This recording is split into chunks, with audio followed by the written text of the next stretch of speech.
দেখেছেন BGB DG কত ভালো, নির্বাচন নিয়ে কত দরদ, তার সীমান্ত নিয়ে কত উতলা। দেখেন দেখেন ভালো করে দেখেন। হ্যাঁ, ইনকে ডিজি আমরা তো চাই, তাই না? হ্যাঁ, হারামজাদা মাদারচোদ কুত্তার বাচ্চা, তোর পুটির মধ্যে তারাবাতি ঢুকায় তোর মাম্মা হাসিনার কাছে পাঠিয়ে দেবো বান্দির বাচ্চা। কেন গালি দিচ্ছি? হ্যাঁ, দেখেন জুলাই আগস্টে আমাদের দেশ বিরোধী করছিল, পত্রিকা তাসিছে। ভিডিও দেখবেন, ভিডিও দেখেন, এডিটর সাহেব ভিডিও দেখা দেন, দেখেন। আমরা মাননীয় প্রধানমন্ত্রীর নির্দেশে এই সরকারের গুরুত্বপূর্ণ স্থাপনা বিজিবি গতকাল অভিযানের মাধ্যমে পুনরুদ্ধার করেছে এবং এই সন্ত্রাসী এবং উগ্রবাদী যারা সন্ত্রাসী গোষ্ঠী ছিল তাদেরকে হটিয়ে দিতে সক্ষম হয়েছে। তো বর্তমানে আপনারা দেখতে পাচ্ছেন তারপরও আশেপাশে কিছু দূরত্বে তারা ক্রমাগত ঢিল ছুটছে, দল বাঁধছে, পুনরায় আবার এই বিটিভি ভবন আক্রমণ করার চেষ্টা করছে। সেটা আমরা এখন বিজিবি কালকে থেকে দখল করে এখানেই আছে, তার সাথে পুলিশ এবং র্যাবও যুক্ত হয়েছে। তো সব মিলিয়ে এই জায়গার এই স্থানের কোনো ধরনের জন্য আর অসুবিধা না হয় সেজন্য আমরা বদ্ধপরি। দেখেছেন এই ব্যাংচত্রে প্রফেসর ইউনূস এখনো বিজিবি ডিজি করে রেখে দিচ্ছে। কেন দিছে জানেন? উই তো আর্মির ধন বড়, এতই বড় যে নিজের নিজেই মারবার পারে, আর কাউরে লাগে না। পুলিশের আইজি যদি বদলানো যায় তাহলে বিজিবি ডিজি কেন থাকবি? ওই ইলেকশন করবি, ওই অন্তর্ঘাত করবি, ও প্রধানমন্ত্রী কাটাল রানীর নির্দেশনায় করবি। এডিটর সাহেব দেন জাউরা সিল মেরে দেন, আরেকটা মারেন। আর সামনে থাকলে চালা মুখ ফাটে দিলাম নি, একেবারে নাক মুখ ফাটে দিলাম নি। হারাম জাদা এ জাউরা শোন, দাঁড়ান এডিটর সাহেব, ও বাম্বু দেওয়া এখনো শেষ হয়নি, স্ক্রিনে রাখেন। দেখে দেখে গালি না দিলে জোশ আসে না শৈলে। এই এখন কবু অর্ডার দিছে তাই করেছি, তাই না? তোর অর্ডারের মধ্যে কি লিখে দিয়েছিল দেশ বিরোধী ষড়যন্ত্র? ওটা কছু তো নিজের কুরকুরে নেত কছু তো। হাসিনা না পড়লে যে মোটা আজিজের মতো বিজিবি থেকে আর্মি চিফ জান বেনে দেয়, সেই জন্য কইছিল। কর্নেল রেদওয়ান ছিল না বিজিবি থেকে, সাবমেশিন গান দিয়ে গুলি করেছিল ছাত্র জনতার উপরে, সেটা তো ওর কমান্ডেই হয়েছে। উক্কান 5 লাথি দিয়ে আর্মি ফেরত পাঠানো হয় নাই, 11 মাসের বেশি হয়েছে, প্রায় 1 বছর হয়ে গেছে। তো ইমরুজ স্যার, আপনার যদি সব উপদেষ্টাদের কয়া দেওয়া লাগে কি করা লাগবে, তাহলে কেমনে হবে? ও রাখিছেন কেন? ওটি ও বিজেপি থেকে না সরাইল ওর গোষ্ঠী শুদ্ধ তাল গাছে তুলবো আমি, কয়া দিলাম। পরে আবার কয়েন না আমি ওয়ার্নিং দেই নাই। যাই হোক, গরম দিয়া শুরু করে এখন এনা নরমে আসি, একাডেমিক আলাপে আসি। এনা সুশীল সাজি, সুশীল না হইলে তো আপনারা আবার দাম দেন না। হ্যাঁ সাজমো, হ্যাঁ দিছে, পারমিশন দিছে। সবাই আসেন আজকাল আলাপে, আমাদের সুশীলদের রাষ্ট্র বুঝা নিয়ে আসেন, আমরা একটা আলাপ করি। হ্যাঁ, আল্লাহর নামে শুরু করি। বাংলাদেশে এক অদ্ভুত ব্যবস্থা, সবাই কোশিশ করেছে প্রাইম মিনিস্টারের ক্ষমতা কেমনে কমানো যায়। বিএনপি কইছে ব্যক্তি কিংবা প্রতিষ্ঠানকে অধিক ক্ষমতা দিলে যেমন ফাঁসিবাদ কায়েম হয়, তেমনি নির্বাচিত সরকার এবং সংসদকে ক্ষমতাহীন করলে রাষ্ট্র দুর্বল, ভঙ্গুর, অকার্যকর হয়। অতি মূল্যবান কথা কইছেন, কিন্তু আমি মাঝে মাঝে ভাবি কি জানেন, এই লোকগুলি একদিন ধরে রাজনীতি করেছে, আর কিছু করেন না, কিন্তু খালি রাজনীতি। এটা আর্গুমেন্ট তৈরি করতে পারে না। অনেকে কইবেন মির্জা ফখরুলকে আনার চাইতে কম বুঝে, বিএনপির এত নেতা কি কম বুঝে? আপনি সব বুঝে বসে আছেন, সব জানতা, আপনার চাইতে কি তাদের বুদ্ধি কম? সি আমার সে বুদ্ধি কেন কম হবে? ওনাদের বুদ্ধি বেশি, নলেজ বড় নলেজ। হ্যাঁ, জানেন না নলেজের বড় গল্প জানেন না? আচ্ছা শোনেন, হ্যাঁ, এটা শফিক রেহমান ভাই ওর জায়দা দিনে লিখেছিলেন। আসেন এবার বড় নলেজের গল্প শুনি। তো ঘটক গেছে মাইয়ার বাপের কাছে বিয়ার পয়গাম নিয়া। হ্যাঁ, তো বিয়ার কথা শুনে আমার ক্ষুদ্র ভ্রাতারা উৎসুক হয়ে উঠছে, কি না যিনি কয়। তো ঘটক কইছে পোলা ভালো, বংশও ভালো, চাকরি করে, দেখতে শুনতে ভালো, রুচিবান, শিক্ষিত। হ্যাঁ, তো মায়ের বাপ বলে সবই তো বুঝলাম, তো পোলার নলেজ কেঙ্কা? তো ঘটক একটু লাজুক মুখে কয় যে নলেজ বড়ই আছে, গোসল করার সময় টাইমে দেখেছি আমি, তাই উনাদের নলেজ বড় আছে, এত বড় নলেজ, কিন্তু আক্কেল কম। আমি যদি বিএনপি করলামই নি, তাহলে কইতাম বাংলাদেশ রাষ্ট্রে কার ক্ষমতা বেশি, রাষ্ট্রপতির? রাষ্ট্রপতির না, প্রাইম মিনিস্টারের, তাও না। তাহলে কার বেশি? বুঝে ওরা কার বেশি ক্ষমতা? বুঝে না। বাংলাদেশের সংবিধান অনুযায়ী আদালত, আইন, জুডিশিয়ারি হলো রাষ্ট্রের সবচেয়ে শক্তিশালী প্রতিষ্ঠান। এমনকি সংসদ জনগণের প্রতিনিধিত্বকারী সংস্থার চেয়ে বেশি ক্ষমতা দেওয়া হয়েছে এদেরকে। প্রাইম মিনিস্টারের ক্ষমতা কমানোর চেষ্টা করিচ্ছেন কে? উনি আদালতকে রেখে দিয়া, এটারে কয় বিভ্রম। হাসিনা জুডিশিয়ারির শক্তিরে খায়া ফেলেছিল, কিন্তু জুডিশিয়ারি যে সবচেয়ে ক্ষমতাবান, এটাই হইল বাংলাদেশের বিচার ব্যবস্থা, শাসন কাঠামো, রাষ্ট্রের সবচেয়ে বিপজ্জনক সংকট। আপনি পিএম রাষ্ট্রপতিরে সরাইতে পারেন, চৌধুরীকে সরাইল না খালেদা জিয়ার সংসদ। পিএমকে তো জিতে আসতে হয় সংসদে, ভোট কারচুপি কন, দামি কন, নৈশ কন, যাই হোক, একটা ভোট তো করে দেখাইতে হয় যে বইছে ভোট, তাই না? পাবলিকের কাছে যাইতে হয় তো, 5 বছর পরে ক্ষমতা ছাড়তে হয় তো, অন্তত নিয়ম আছে, কাগজে কলম হইলেও। কিন্তু আপনি তো বিচারপতি অপসারণ করতে পারবেন না। পারবেন না তা না, পারবেন, কিন্তু সেটা সুপ্রিম জুডিশিয়াল কাউন্সিলের মাধ্যমে। মানে বুঝেছেন তো, 3 জন বিচারপতি দিয়া সুপ্রিম জুডিশিয়াল কাউন্সিল, আমরা আর মামুরা, ওরা যদি মনে করে বিচারপতি ভুল করেছে তাইলে শাস্তি হবে, আর যদি মনে করে বিচারপতির চরিত্র ফুলের মতো পবিত্র তাইলে কিছু হবে না। হ্যাঁ, বিষয়টা না বুঝে দেখি, কারণ এটা গুরুত্বপূর্ণ।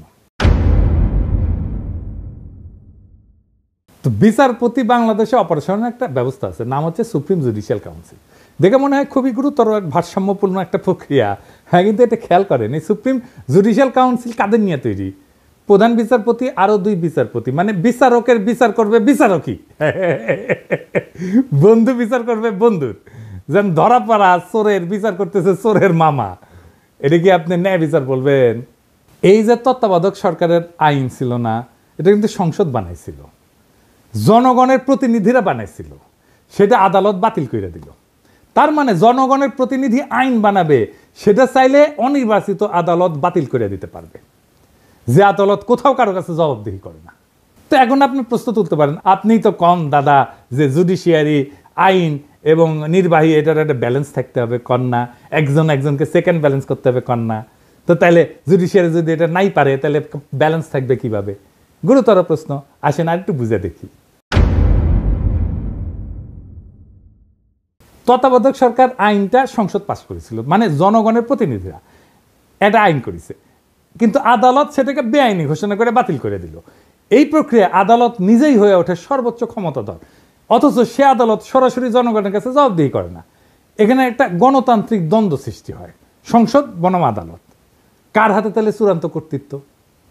এটা গুরুত্বপূর্ণ একটা রাষ্ট্রীয় প্রশ্ন, দার্শনিক প্রশ্ন, রাষ্ট্রনৈতিক প্রশ্ন।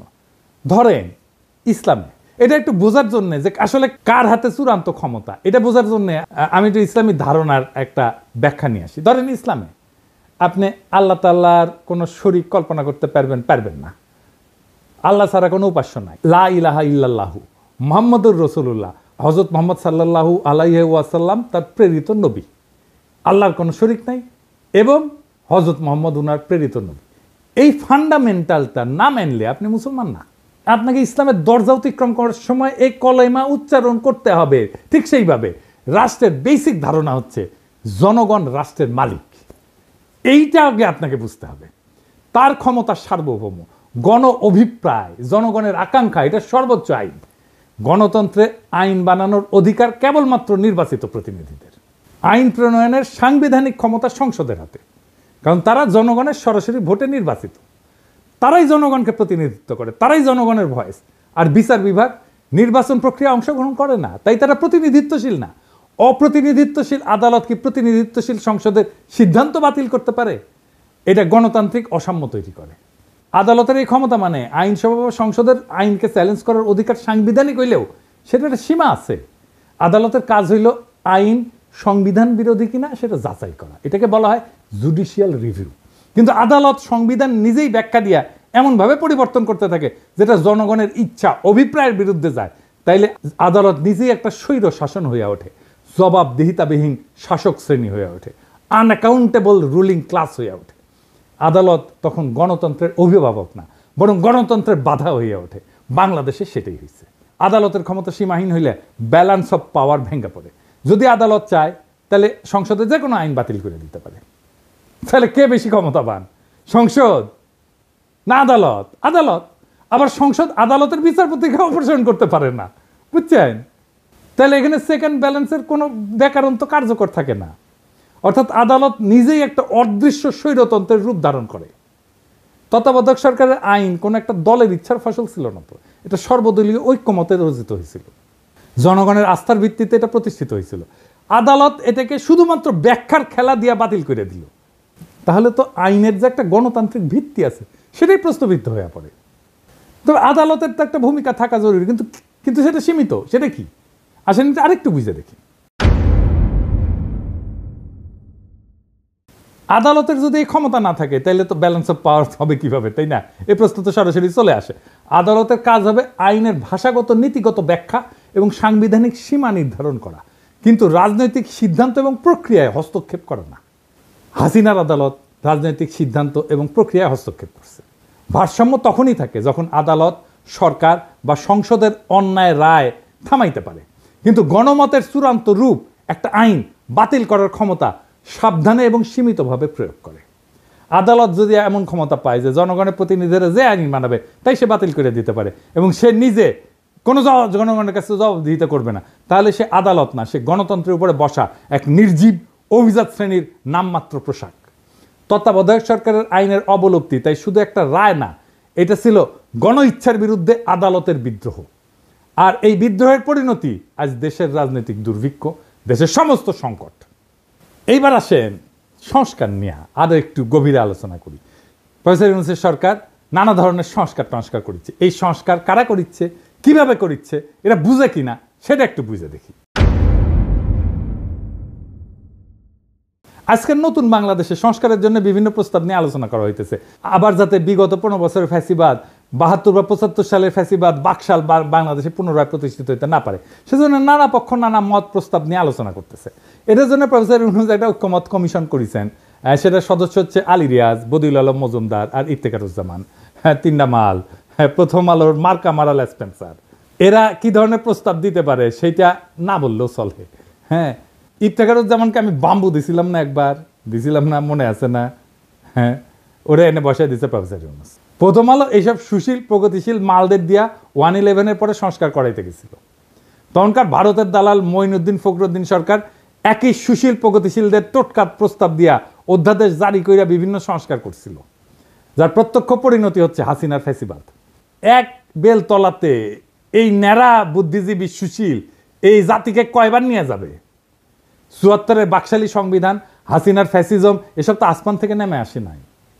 বারবার একই মার্কা মারা সব দালাল লেসপেন্সার, বুদ্ধিহীন মূর্খ কামাল হোসেন, রেহমান সোবহান, ইফতেখারুজ্জামান, মতি, মাহফুজ এদের টোটকা জাতিকে গিলায় বারবার আওয়ামী ফ্যাসিজম প্রতিষ্ঠার সুযোগ করে দেওয়া হইতেছে। এবারও সে একই চক্রান্ত হইতেছে, আর জাতি সে সমস্ত খেয়াল না করে বসে বসে আঙুল চুষিচ্ছে। আলী রিয়াজের আক্কেল জ্ঞানের নমুনা দেখেন। সংবিধান সংস্কার কমিটির রিপোর্ট ড্রাফট করার সময় সে কাদের পরামর্শ সে নিচে, সেটা রিপোর্টের শেষে তালিকা করে লিখে দিছে। দেখেন কারা কারা আছে সেখানে। মাহফুজা নাম, শাহিনা নাম, জানেন তো মাহফুজা নামের বউ, মানে মাহফুজা নামের বুদ্ধিতে শুধু চলবে না, তার বউয়ের বুদ্ধিও লাগবে। এই মাহফুজা নাম হাসিনার সামরিক মারণাস্ত্রে গুলি চালায় ছাত্রজনকে হত্যা করার নির্দেশ দেওয়ার পরে সেটার পক্ষে বয়ান লিখে এডিটোরিয়াল পাবলিশ করেছিল, যাতে সরকার কঠোর হস্তে এই আন্দোলন দমন করে। বিপ্লবের শহীদদের রক্তের সাথে বিশ্বাসঘাতকতা কইরা এইরকম একটা জানোয়ারের বাচ্চার পরামর্শ নেওয়া লাগছে নতুন বাংলাদেশের সংবিধান কিরকম হবে সেটা ঠিক করার জন্য। বুঝেন তাইলে? আরো আছে প্রথম আলোর মতি, খুশি কবি, সবচেয়ে বড় আওয়ামী লেসপেন্সার রেহমান সোবহান, মইনুল ইসলাম। হে খোদা, আমারে উঠায় নাও, নয়তো দড়ি ফেলাও, বায়া উঠা যায়। এর চেয়ে আওয়ামী লীগকে বলা হোক একটা সংবিধান ড্রাফট করে দিতে। হুদাহুদি সংস্কারের বালসাল নাটক কইরা মানুষকে বোকা বানানোর দরকার কি? আর শহীদের রক্তের সাথে প্রহসন করার দরকার কি?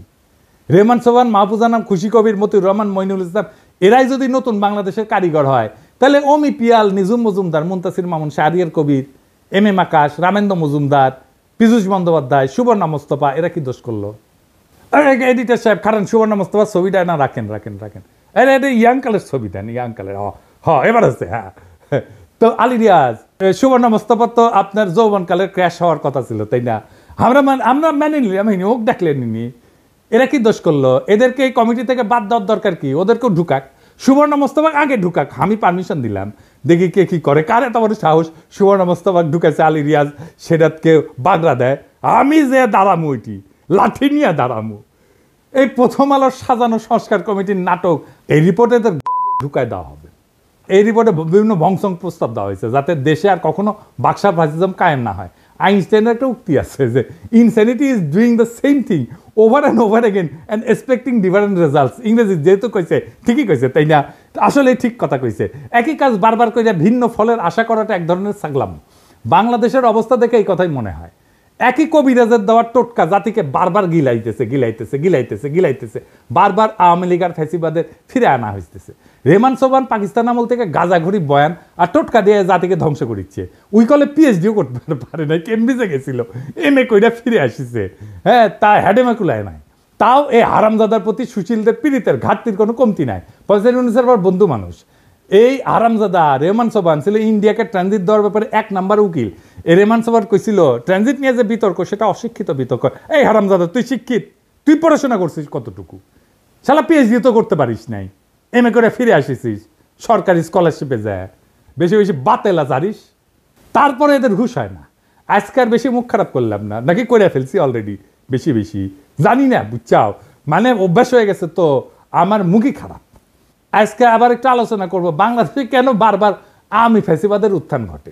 আসেন এটা আরেকবার একটু বুঝে দেখি, আগের এপিসোডে আলাপ করেছিলাম, আরেকবার একটু বুঝে দেখি। একটা রাষ্ট্রের 3টা অঙ্গ থাকে, একটা এক্সিকিউটিভ, লেজিসলেটিভ আর জুডিশিয়ারি। এই 3টা অঙ্গের সমন্বয়ে একটা রাষ্ট্র গড়ে ওঠে। এই লেজিসলেটিভ বা আইনসভা দেশে কি আইন হবে সেটা নির্ধারণ করে। এক্সিকিউটিভ সেই আইন অনুযায়ী দৈনন্দিন কাজকর্ম চালায় এবং পলিসি নির্ধারণ করে। তবে একটা রাষ্ট্রের সর্বোচ্চ পলিসি নির্ধারণ করে আইনসভা বা পার্লামেন্ট, কারণ এক্সিকিউটিভ আইনসভার পাশ করা আইন দিয়া চালাইতে বাধ্য, দেশ চালাইতে। এক্সিকিউটিভ কখনোই নিজে আইন বানাইতে পারে না, এমনকি কোনো সভ্য দেশে আদালত বা জুডিশিয়ারিও আইন বানাইতে পারে না, বা পারার কথা না। আদালতের বিচারকেরা যদি নিজেরাই আইন বানায়, সেটাকে রাষ্ট্রবিজ্ঞানের ভাষায় বলা হয় জুডিশিয়াল অ্যাক্টিভিজম। এই জুডিশিয়ারি কাজ হইতেছে এক্সিকিউটিভ যাতে নিজের এখতিয়ার বা জুরিসডিকশনের অতিক্রম করিয়া অর্ডার জারি করতে না পারে সেটা দেখা। এর সাথে দেশে আইনসভা দিয়া পাশ করা আইনের উপরে ভিত্তি করে বিভিন্ন কেসে সেই আইন অনুযায়ী রুলিং দেওয়া, আর দেশের সেই আইন অনুযায়ী ফৌজদারি এবং দেওয়ানি বিভিন্ন মামলার কার্যক্রম পরিচালিত করা, এটাই হইতেছে জুডিশিয়ারির কাজ। এখন আওয়ামী লীগ বিগত 15 বছর দেশে ফ্যাসিজম আদালতের মাধ্যমে কিন্তু প্রতিষ্ঠা করেছে, এটা মাহমুদুর রহমান কিন্তু বলে। খাইলকের মতো দালাল প্রধান বিচারপতি দিয়ে হাসিনা নিজের ইচ্ছা মতো যা খুশি রুলিং জারি করায়, আওয়ামী লীগের সমালোচনা করা, যাকে তাকে আদালত অবমাননার মামলা দেওয়া। এদেশে আদালত এখন ঠিক কী কাজ করে তা বোঝার জন্য আইন পড়তে হয় না, পত্রিকার ফেসবুক স্ক্রল করলেই চলে। মানুষ ভাবে আদালত বিচার করে না, ভাই, এই আদালত ইতিহাস লেখে, এই আদালত পোস্টার বানায়, কবিতা লেখে, স্লোগান বানায়, পাঠ্য বই সম্পাদনা করে, ক্রিকেট টিম নির্বাচনে মত দেয়, আদালত রুল দেয় 15ই আগস্ট হইবে শোক দিবস, 7ই মার্চ হইবে জাতীয় ঐতিহ্য, জয় বাংলা হইবে জাতীয় স্লোগান, স্বাধীনতার ঘোষক হইবে শেখ মুজিব। কেউ যদি প্রশ্ন তোলে যে এগুলি কি বিজ্ঞাপন, ওটা কি অ্যাড এজেন্সি, তখন কয়া হবে আপনি নিশ্চয়ই রাজাকার।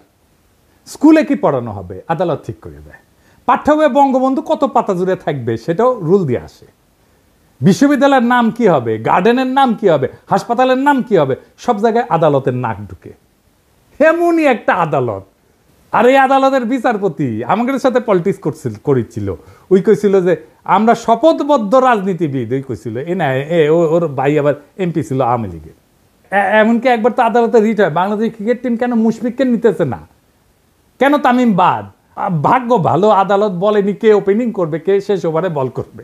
ধর্মের ব্যাপারেও আদালত কিন্তু বলে যে বিসমিল্লাহ থাকবে কি থাকবে না, ভাস্কর্য থাকবে। তো আদালত এখন ইসলামিক স্কলার আর ইতিহাসবিদ দুইটাই।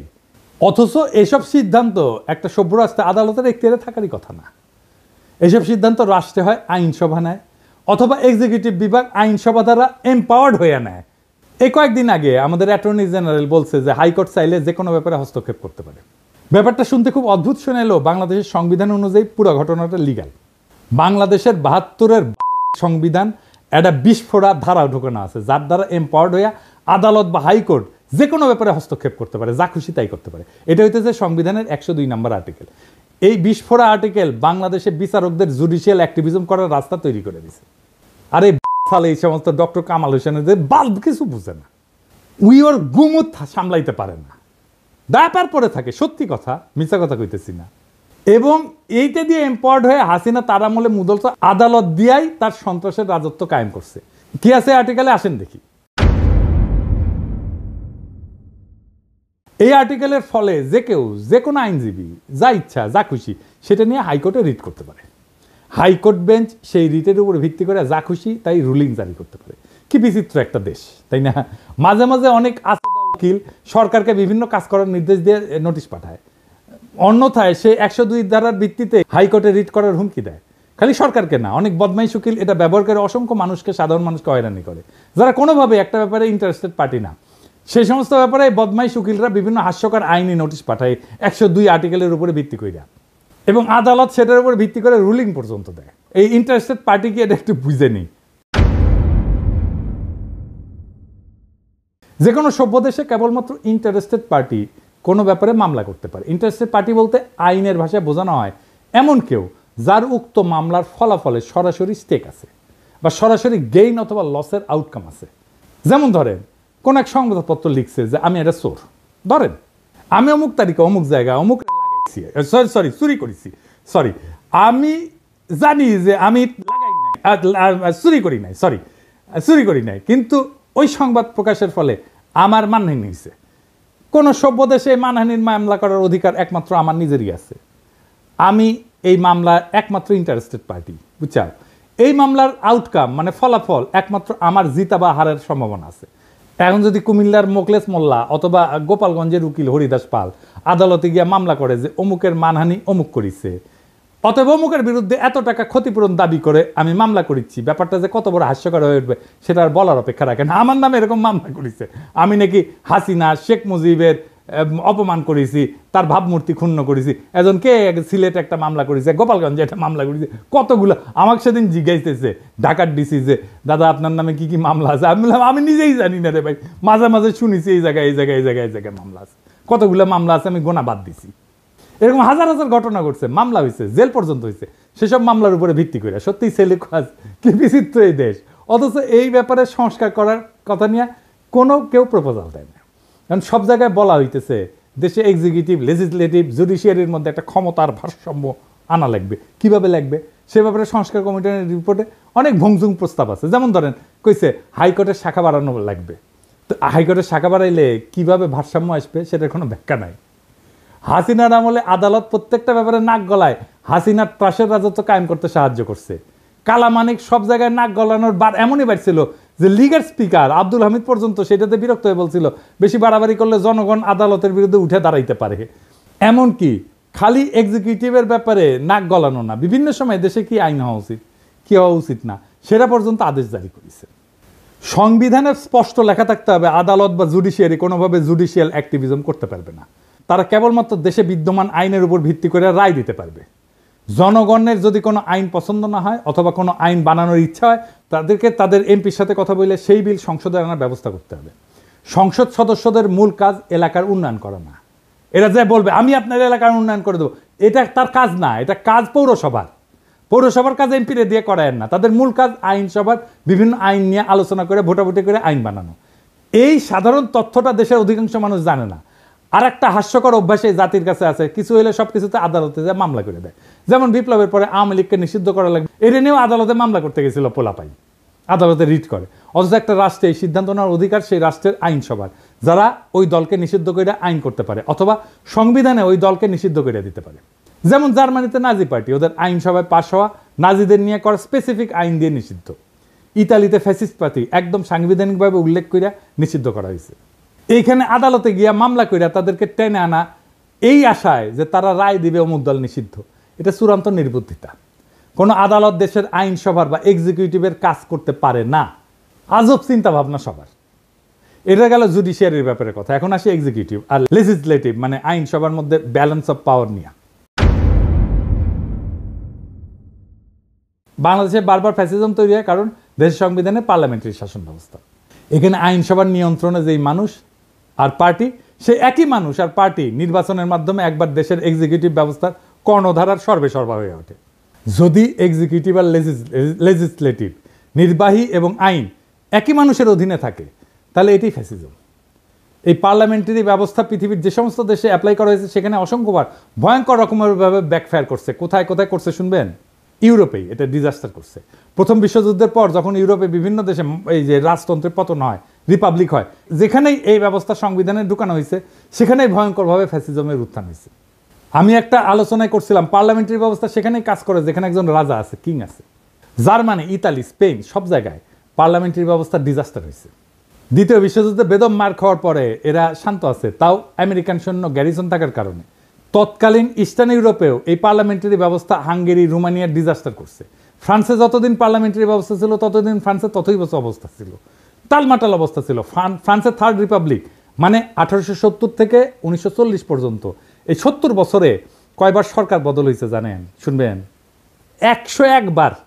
গড়ে 8 মাসে একটা নতুন সরকার আসতো। এরপর ফ্রান্সের চতুর্থ রিপাবলিক 1946 থেকে 1958, এই 12 বছরে কয়টা সরকার আসছে জানেন? 21টা সরকার আসছে। এই অরাজকতার ফলে বিভিন্ন কারণে 1958 সালে চার্লস দ্য গল ফ্রান্সের নতুন সংবিধান রচনা করে এবং ফ্রান্সে প্রেসিডেন্সিয়াল সরকার ব্যবস্থা রূপান্তরিত হয়। এখন কিন্তু এটা পঞ্চম ফ্রেঞ্চ রিপাবলিক। একটা রাষ্ট্রে যদি এক্সিকিউটিভ আর আইনসভা একই নির্বাচন দিয়ে নির্বাচিত হয়, তাহলে সেটা ইউরোপে যেখানে ইনস্টিটিউশন অনেক স্ট্রং সেখানেই ভয়াবহ ডিজাস্টার করে। বাংলাদেশের মতো তৃতীয় বিশ্বের দেশ তো একটা ডিজাস্টার করবেই, এটাই স্বাভাবিক। আপনারা বসে বসে চায় চায় দেখবেন আলী রিয়াজরা যে করতেছে, দেখবেন 20 বছর পরে কি হয়। তখন আলী রিয়াজ দেখেন কি বলে, এটা একদম ডিজাস্টার করবে। ওরা বেশি বুঝে এই সমস্ত গুলোকে টেনেন্স। এরা রাষ্ট্র বোঝে না, রিপাবলিক বোঝে না, কিচ্ছু বোঝে না। আলী রিয়াজও বুঝে না, মনে করে ভাব দেখায় বুঝে, কিছুই বুঝে না। আচ্ছা দেখেন, আপনারা তো জানেন আমার তো কিছু সামান্য হইলে একটু ধারণা আছে, তাই না? আমার সাথে আলাপ করিছে, করেনি, আলাপ করবে না আমার সাথে, কারণ জানে আমার সাথে আলাপ করতে আসলে 5 মিনিট টিকবে না এগুলো। এই কারণে বাংলাদেশের নতুন সংবিধানে এক্সিকিউটিভ নির্বাচন আলাদাভাবে হইতে হবে। দেশে এক্সিকিউটিভদের প্রধান হচ্ছে রাষ্ট্রপতি। রাষ্ট্রপতি নিজেই সরাসরি জনগণের ভোটে নির্বাচিত হয়ে আসবে। রাষ্ট্রপতি নিজেই এক্সিকিউটিভ, ডে টু ডে প্রশাসন আর পলিসি নির্ধারণ করবে। এর জন্য উনি একটা ক্যাবিনেট নিয়োগ দেবে বিভিন্ন এক্সিকিউটিভ ডিপার্টমেন্ট চালানোর জন্য। সব সিদ্ধান্ত রাষ্ট্রপতি নিজেই নেবে, কোনো প্রধানমন্ত্রী থাকবে না। রাষ্ট্রপতির মেয়াদ 4 বছর বা 5 বছর হবে, কিন্তু এক্সিকিউটিভ হিসেবে রাষ্ট্রপতি কোনো আইন বানাইতে পারবে না এবং উনার সমস্ত অর্ডার সিদ্ধান্ত বিদ্যমান আইনের মধ্যে থাকতে হবে। রাষ্ট্রপতি কোনো অধ্যাদেশ জারি করে আইনসভার কাজ নিজে করতে পারবে না। রাষ্ট্রপতি খালি দেশে বিদ্যমান আইনের বাস্তবায়ন করে একটা এক্সিকিউটিভ কাজ চালাইতে পারবে। দেশে কোনো আইনের দরকার হলে, আইন বাতিল করতে হলে আইনসভার মিটিং ডাকতে হবে এবং সেখানে কেবলমাত্র আইনসভার সদস্যরা ভোট দিয়া কোনো সিদ্ধান্তে আসবে। এই সংসদের সদস্যরা সম্পূর্ণ আলাদা নির্বাচনে আলাদাভাবে জনগণের সরাসরি ভোটে নির্বাচিত হবে। দেশে যখন এক্সিকিউটিভ আর লেজিসলেটিভ মানে নির্বাহী এবং আইন এইভাবে সম্পূর্ণ সেপারেট হয়ে যাবে, তখন কেবল দেশে ফ্যাসিজমের উত্থান ঠেকানো যাবে। দেশের বাজেট আইনসভা পাশ করবে এবং পার্লামেন্ট রাষ্ট্রপতিকে যেই বাজেট দিবে, রাষ্ট্রপতি সেই বাজেট দেওয়া ওই অর্থ বছরের ব্যয়ভার বহন করবে। এখন সরকার বা এক্সিকিউটিভ চাইলে বা প্রাইম মিনিস্টার চাইলে যে কোনো মানুষের উপরে চাপাই দিতে পারে কর, কারণ এক্সিকিউটিভ আর আইনসভা একই জিনিস। তো রাষ্ট্রের 2টা বিভাগ যদি একই হয়, তাহলে এটাই তো ফ্যাসিজম আর স্বৈরাচার। এই সমস্ত সুশীলদের মাথায় ঢুকিচ্ছে না, আমি এটা বুঝি না। প্রেসিডেন্সিয়াল ব্যবস্থাতে রাষ্ট্রপতি চাইলেই কর বাড়াইতে বা কমাইতে পারবে না এবং এই ক্ষমতা সম্পূর্ণভাবে আইনসভার উপরে ন্যস্ত থাকবে। কিন্তু প্রাইম মিনিস্টার হাসিনা পারে। আইনসভার কাজ হবে আইন নিয়ে। রাষ্ট্রপতির মেয়াদের মাঝখানে আইনসভার একটা নির্বাচন থাকা লাগবে, মিড টার্মের মতো, যাতে জনগণ তাদের মতামত প্রকাশ করতে পারে রাষ্ট্রপতির টার্মের মাঝখানে। এই জন্যেই আইনসভার একটা সদস্যের মেয়াদ হবে 2 থেকে 2.5 বছরের মতো। সংবিধানে কোনো 70 অনুচ্ছেদ থাকবে না, কারণ যেহেতু রাষ্ট্রপতি আলাদাভাবে নির্বাচিত এবং মেয়াদ নির্দিষ্ট, আইনসভায় দল বদল কইরা অথবা দলের বিপক্ষে ভোট দিয়া সরকার ফেলায় দেওয়ার কোনো প্রশ্নই আসতেছে না। প্রত্যেকটা সদস্য নিজের বিচার বুদ্ধির উপরে ভিত্তি কইরা কোনো বিলে ভোট দিবে। রাষ্ট্রপতি যদি নিজের ইমেজ আর যোগ্যতায় একবার নির্বাচিত হয়ে আসে এবং তাহলে রাষ্ট্রের এক পক্ষের আর এক পক্ষের পাছ আটার কোনো প্রশ্নই ওঠে না। সুপ্পু যেরকম হাসিনা কদমবুচি করতো, সেটা আর হবে না। গত 3 মাস ধরে মাননীয় প্রধানমন্ত্রীকে সালাম করতে গেলে উনি আমার সালাম নিতেন না। তা আমি দেখতাম যে ওনার চরণের ধুলো আমি পাই না। আমার মিশ্র প্রতিক্রিয়া হচ্ছিল যে উনি কেন আমার সালাম নেন না, না থাক থাক বলে। এটাই বিএনপি আর জিয়াউর রহমানের আসল অরিজিনাল ভিশন। জিয়াউর রহমান আলাদাভাবে রাষ্ট্রপতি নির্বাচনে ওসমানীকে হারায় নির্বাচিত হয়েছিলেন। সংসদ নির্বাচন আলাদাভাবে হয়। রাষ্ট্রপতি সরকার ব্যবস্থার সাথে পাওয়ারফুল সংসদ আর প্রত্যেকের একটা ওয়েল ডিফাইন্ড জুরিসডিকশন, এটাই একমাত্র বাংলাদেশে ফ্যাসিবাদ ঠেকানোর উপায়। আলী রিয়াজ যে টোটকা দিছে যে সংসদ নেতার প্রধানমন্ত্রী আলাদা ব্যক্তি হবে, এটা একটা সলিউশন। আমি এটা নিয়ে এপিসোড করেছি না? এর ফলে কি হবে? এর ফলে হাসিনা প্রধানমন্ত্রী হয়ে সুপ্পু মার্কা কাউকে সংসদের প্রধান বানাবে। এইসব প্রথম আলোর সুশীল প্রগতিশীলদের হাতুড়ে চিকিৎসা নিতে নিতে এই জাতি আর দেশ মরণ প্রায়। এটা যে কোনো মহল্লে বন্ধ করতে হবে। রাষ্ট্রপতি শাসিত সরকার ব্যবস্থা, যেখানে রাষ্ট্রপতি খালি সংসদের পাশ করা আইন আর বাজেটের উপর ভিত্তি করে অর্ডার জারি করতে পারবে, যেখানে কোনো জুডিশিয়াল অ্যাক্টিভিজম থাকবে না, একমাত্র এটাই হইতে পারে বাংলাদেশকে চিরতরে ফ্যাসিবাদ থেকে মুক্ত করতে।